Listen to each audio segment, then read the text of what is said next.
August क्रांतीदिनी उपवर्गीकरणाच्या विरोधात समस्त आंबेडकरी चळवळ आणि बौद्ध समाजाच्या वतीने अहिल्यानगर शहरात विराट आक्रोश महामोर्चाचे आयोजन करण्यात आले होते. या मोर्चाची सुरुवात डॉक्टर बाबासाहेब आंबेडकर पूर्णाकृती पुतळ्यापासून झाली. मोर्चा दरम्यान मोर्चेकऱ्यांनी RSS मुर्दाबाद, संविधान जिंदाबाद, जाती-जातीमध्ये भांडण लावणाऱ्या सरकारचा निषेध असो, उपवर्गीकरण रद्द झालेच पाहिजे, संविधान बचाव, उपवर्गीकरण हटाव असे फलक झळकावले.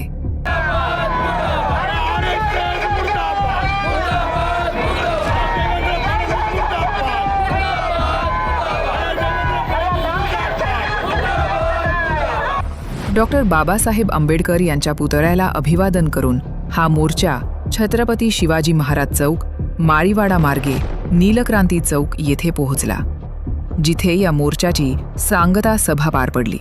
या सभेत अत्यंत आक्रमक भाषणे पाहायला मिळाली. आबाकडे आरक्षण रद्द, आबाकडे आरक्षण रद्द, आबाकडे आरक्षण रद्द केला ना. आम्ही महाराष्ट्रामध्ये त्या अनिल मिश्राच्या विरोधात गुन्हा दाखल केला. एकही मातंग समाजाचा लीडर, एकही मातंग समाजाची मायमाऊली तिथं आली नाही. दिल्लीच्या जंतर मंतरवर बाबासाहेबांचं संविधान झालं, एकही मातंग समाजाचा लीडर आला नाही, एकही मातंग समाजाची मायमाऊली आली नाही. सगळे आले बाबासाहेबांचे लेकर आलेले. आपण काय कुठल्या जातीच्या विरोधात लढत नाहीये. पूर्ण मातंग समाज काय आपला दुश्मन नाहीये. पण हे चार वर भाड खाऊ आहेत ना, या RSS ने पैदा केलेले आहेत. त्या अमित गोरखेला 99 रुपये एकरने, 99 रुपयाने 150 एकर जागा दिली या फडणवीसने. कशासाठी? बौद्ध आणि मातंग समाजामध्ये वाद लावण्यासाठी.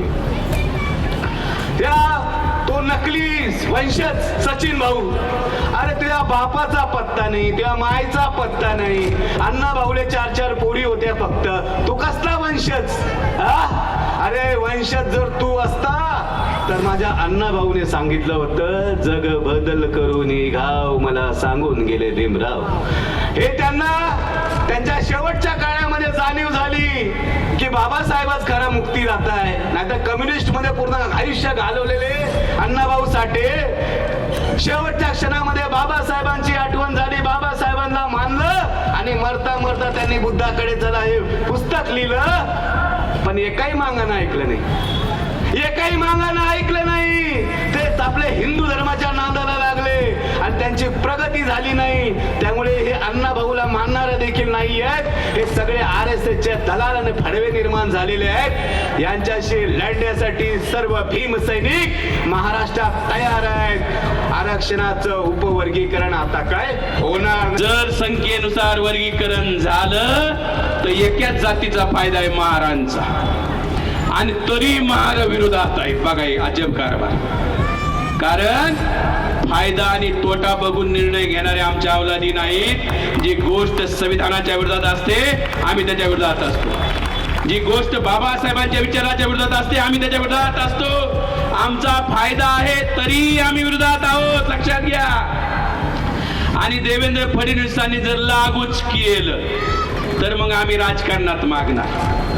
कारण 29 आमदार राखीव मतदारसंघातून निवडून जातात SCच्या.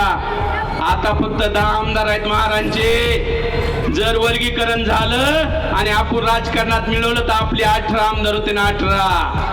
फायदाच आहे तरी विरोध आहे आमचा. बघा फायदा असताना मी तर आमदार किती सांगायले, जिल्हा परिषदच्या जागा, पंचायत समितीच्या जागा, ग्रामपंचायतीच्या जागा, नगरसेवकाच्या जागा.